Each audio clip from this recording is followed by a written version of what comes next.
All right. Oops, sorry. Should I be here or? She wants in the middle. Yeah. Yeah, it's, I can take a look at this. Yeah. Yeah.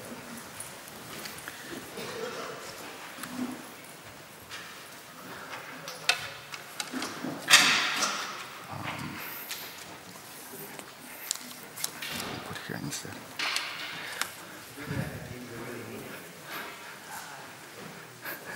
Okay.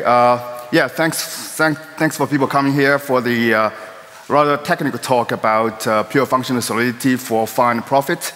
I just wonder, like, how many people are actually familiar with the idea of functional programming, just so that I know. All right, great. So let's just get going. So the goal of this talk is to demonstrate the possibility of limited functional programming in Solidity. And the second is use a new paradigm to build a simple super token step by step. So it's going to be involved, and a bit, I'll try to go right speed, but it's a bit short time. The third one is examples of using Certora to formally verify the code. Right? I don't say it's complete down, but just exploring the possibilities. And last, if you're not familiar with the functional programming yet, is to make you interested in functional programming in general. Right? So okay, so let's start with today's task.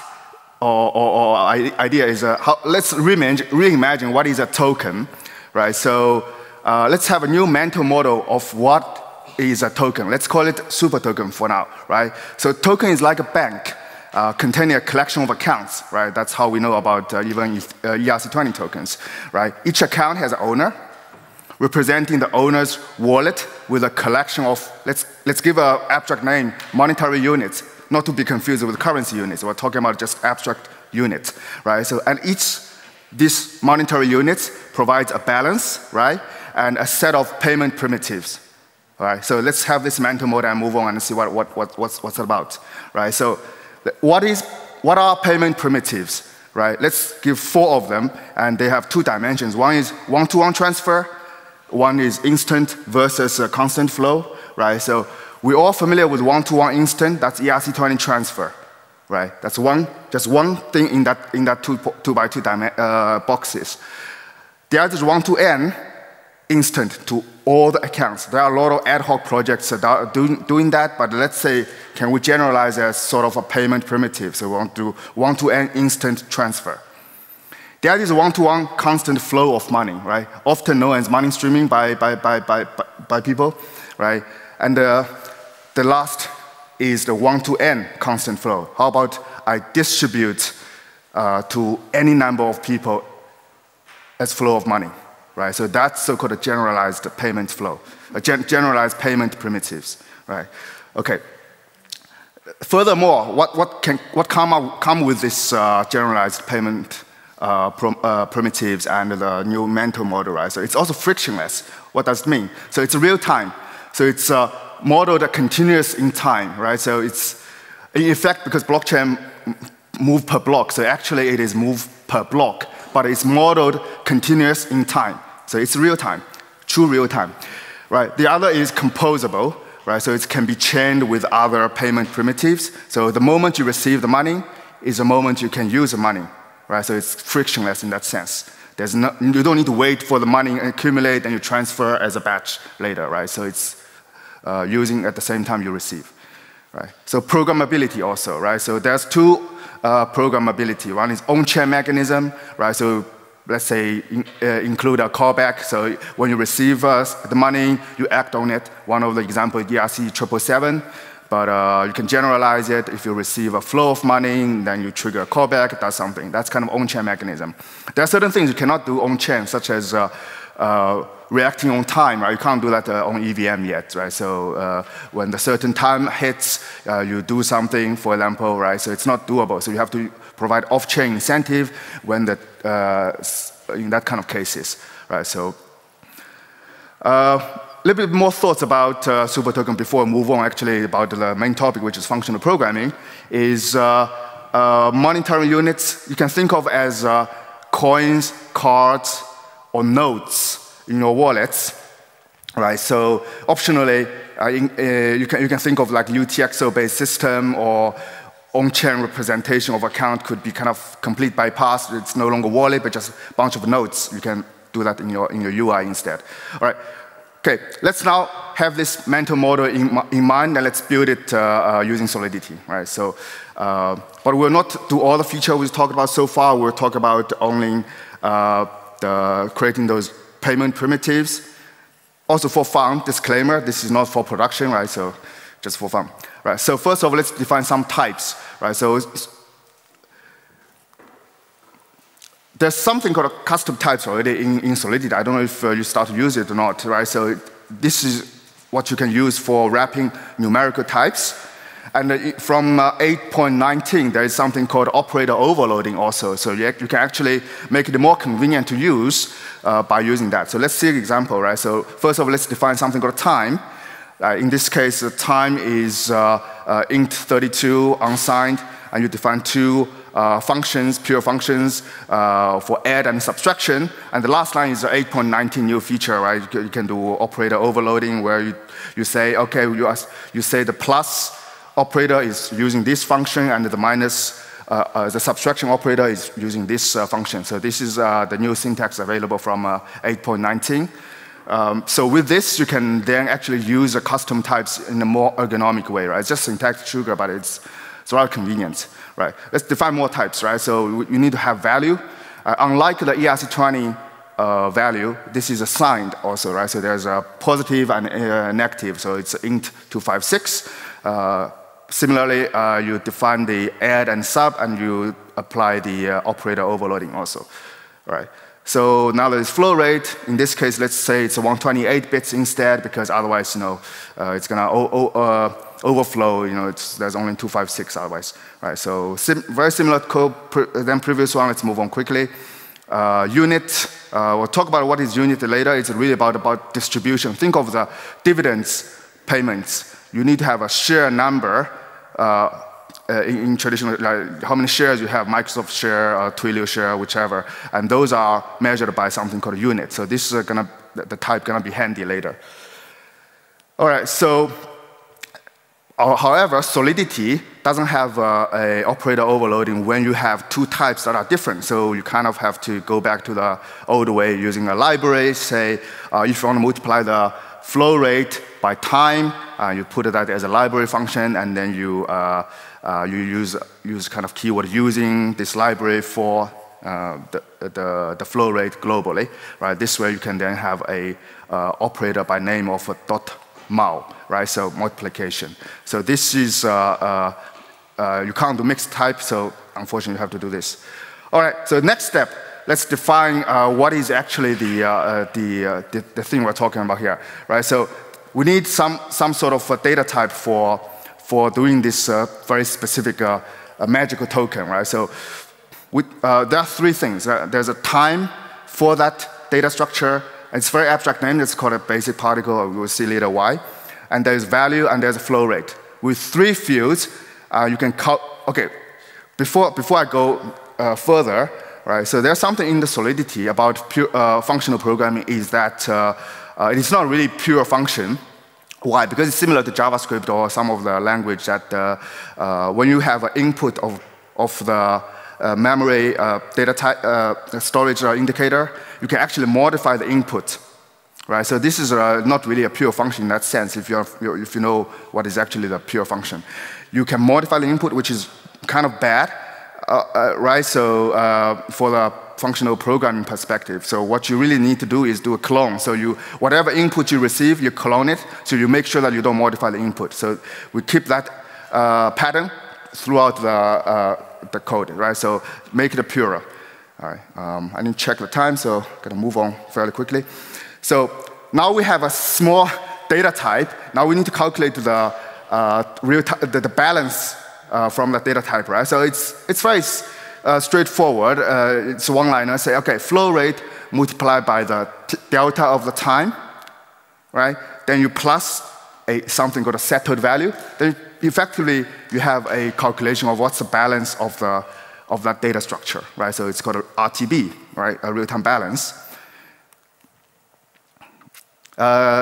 another very abstract function called settle is because it's a very important kind of construct throughout the code in order to make sure that when you do operation between two data structure, they are synchronized with the same data structure, same time, right? You settle at the same time. Otherwise, they're not compatible, let's say, or another way to put it. If they're not settled at the same time, you cannot do operation on top of it. So let's call it settle, right?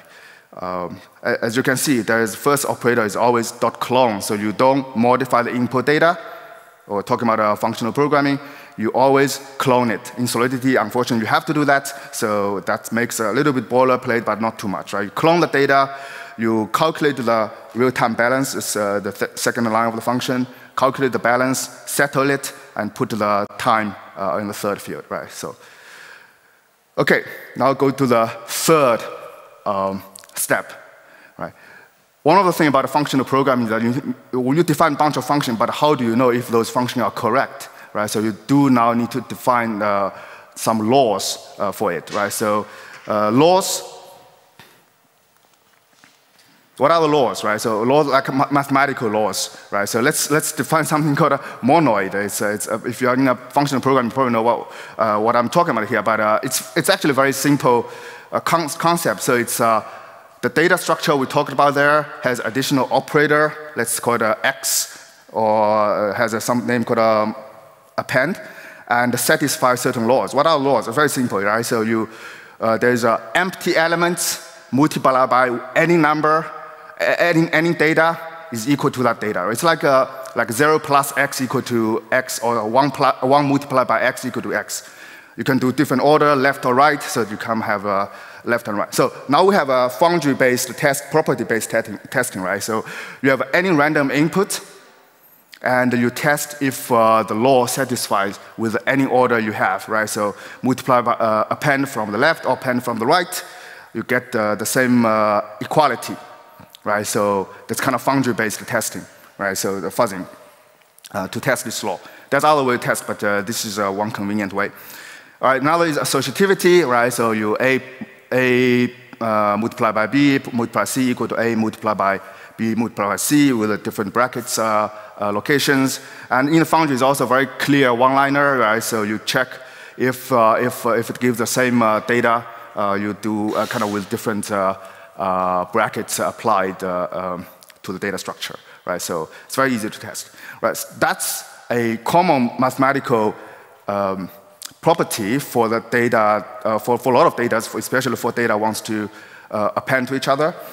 But the data we just defined also has its own laws, right? Because we were talking about some domain-specific stuff.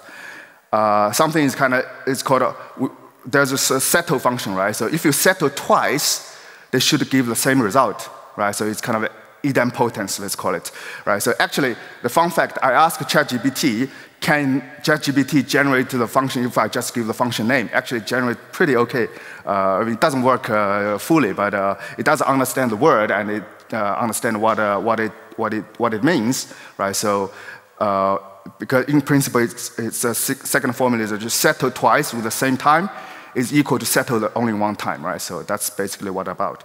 This is not very interesting yet. The next interesting one is what actually about the constant flow of money, right? So you actually then test the real-time balance is always the same no matter how you settle it, right? You have 3 timestamps here now in the foundry-based testing. You have T1, T2, T3, and you settle with a different order. Then you calculate the balance at the same time. They always equal, right? This way you can make sure that the function you define actually makes sense according to this law. Right, so Foundry, again, provides a very nice facility for testing this. It's a very concise test. You just test the property, and you put random inputs, and it will give you 1,000 data points, and it all works. Then you're happy. Right, so, all right, I'm going to speed run now. The number 4 step. We talked about 1 to n also, right? How do we model the 1 to n? Now we need a new data type, right? Let's call it the pool of money. Right? Let's look at the pie chart. Imagine, okay, I need a data structure can represent the ownership of the pool of money by different owners. So So let's say that each pool has members, and each member owes some amount of units, and anyone can distribute money through this pool of money to its members, and these distributions can be kind of instant or as flows, and members' share of the distribution are proportional to kind of a number of units relative to others, right? So this is a mental model of a data structure. Let's just define it. Okay, we have this kind of basic data structure we defined a few slides ago. Now we just wrap it into on the left side, two different new data structure, right? So you say the pool has total units, and you contain a wrapped information. That wrapped particle is actually measured per unit. And then you have each member. Each member say how many units I own, and where is the settled number I have there, and what's my synchronized position of that. Now you have two data structure, and essentially done. You have now a one-to-n. How? Right? So again, you need to define this function that we defined for the basic data structure. Now we define what's a real-time balance for this function, right? It's also very, very concise. This is a kind of hallmark of functional programming, right? So you just define pure functions, define data structure, define really, really small functions, and you gradually build things up, and you will get what you want, right? So as you can see here, the real-time balance function for that pool is essentially a few lines, right? You say, oh, I need to see the difference between the wrapped one and the synced one. You multiply by the number of units this member has, and you plus this so-called settled value. Done. How do you come up with this formula? It takes a little bit of time, but once you get it, it's short and it works. But how do you know it works? Right. There's something called a settle also, but let's move on. How do you know it works? Remember, we talked about laws, right? So in order to know if it works, you basically test with the same law we talked about there to see if these new functions you created satisfy those laws. And the good news is they satisfy, right? So now you know you created something new, and they satisfy the same law, and they work, right? That's the good news about that's kind of why you should do functional programming, because then you just create data, create function, test with laws. And it's step by step and build things up. And yeah, I'm hand waving here, right? Just trust me, it worked. Right, so now, not finished yet. Now we have data structure. Now we need to go to the something finally, right? So we're building the token, right? We're not there yet. Step 5. 5 minutes. All right. So we need a shift and flow, right? So we need to shift the value from two parties, from left to right, and we need flow money from left to right? So that's called two primitives. And in Solidity, I have to do twice this for different data structure. On the left side is two basic particle. On the right side is, on the left side is, on the right side you have a basic particle is A, and you have a pool which is B. And as you can see, they are very, very similar functions looking, right? So the body of the function is very, very similar, almost identical, right? It's not a coincidence. Let's see another example. Right? Then you have a shift flow. Right? They are almost the same. They are just different input types, A and B. They are just slightly different type signature. But the structure of the function is almost identical. Right? So this is something that in Solidity they are going to be introducing, as far as I heard from last year. They're going to introduce something called generic programming. So that means when Solidity have generic programming, I don't have to create the same function twice, because they are essentially the same. What we need is generic programming so that I can write one function and they can work for both different types, because you can just duct tape it, right? Duct type it. Like in JavaScript, you don't care about the type of it. You just say, oh, if you're a function, it just works, right? So we need a similar thing kind of in Solidity, right? Then we don't need to create the function twice, right? Okay, so now we have laws for the new function, right? So in Solidity, I want to show you one trick, in Foundry rather, Solidity and Foundry. So I have a generator function, so it takes two functions as a pointer as an input, and I can generate tests based on the operation 1 and operation 2. They are abstract function. They are function pointers, and this is kind of my template to generate more tests. What do I do? Right, I use that generator function to create 4 different test case, set of test cases I say it's a shifting, flow, shift, flow. I have now all the combinations with the generator function, right? So this is something that you could also do in Solidity with function pointers, and then you generate a bunch of the tests using that, right? So, all right, now where are we now? We can do shift, we can do flow, and if you shift from two basic data structure, you get a transfer, ERC20 transfer, and you get a one-to-one flow. And if you do the shift for the basic data structure and the pool, then you get one-to-n, both instant one and both stream one, right? So as you can see, it's using functional programming to build stuff from bottom to up. You have basic data structure, you have a complex data structure, but same function, and you get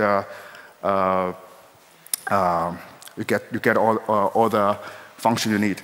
All right, so you get a functionality you need, right? So, okay, now what, right? So we have a library, pure function library, does a lot of things, but also at the same time nothing, because it can't really change storage, can't do anything. So like, what do we do now, right? So let's call it the infamous M word. If you know function programming, that's kind of the most dreaded word because no one can explain it, right? So but let's focus what do we need. We need a reusable code that use the library we just created to build these tokens, right? So I'm gonna fast track. Sorry if I kind of have to jump a little bit, right? So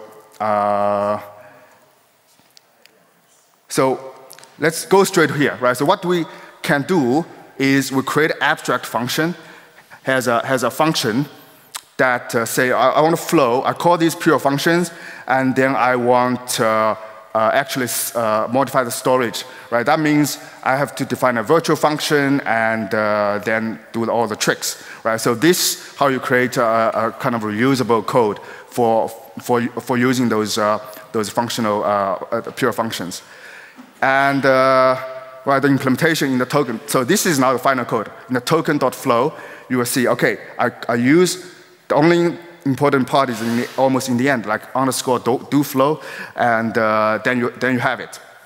All right, so there's another trick. Unfortunately, I can't show you here, but just see, this is actually Solidity code instead of the last one, right? You have the dot set, sorry, this one. The last part is, this almost exotic code is like you can do shift and dot flow. It's like a chain of function calls, right? So it's a re-implement the same token flow with a slightly different ergonomics how you do it, right? So what do we have achieved? So we now have a Solidity pure function library for implementing the token. Now we have two variants of the interface that for reusing that code and. Right? Why it matters? I'm going to jump real quick because people are waiting. And so what is function programming? It's really about implement as much code as possible using data definitions, equations, and logical formulas. And to make code actually useful, we need to have the kind of computation strategies stuff. Right? So why it matters? I suggest you look at this paper called Why Functional Program Matters. It's really, really old paper. It's 10-pager and it tells you why it really matters, right? So the keywords is that it's for better debugging, reusability, and less maintenance costs, right? The main point I want to actually bring out is that with this with this kind of way of building stuff, you can actually make the form verification really easy, right? Then you can have the, in the Sertora, you can have this define the rule. We say this property we were using Foundry to prove. It always works, not only with 1,000 data samples, but also mathematically always works. There's another magic from Sertora is that it can inductively prove that something always works throughout the state of the program, right? Okay, so I'm rushing a lot here, but thank you for listening. Yeah.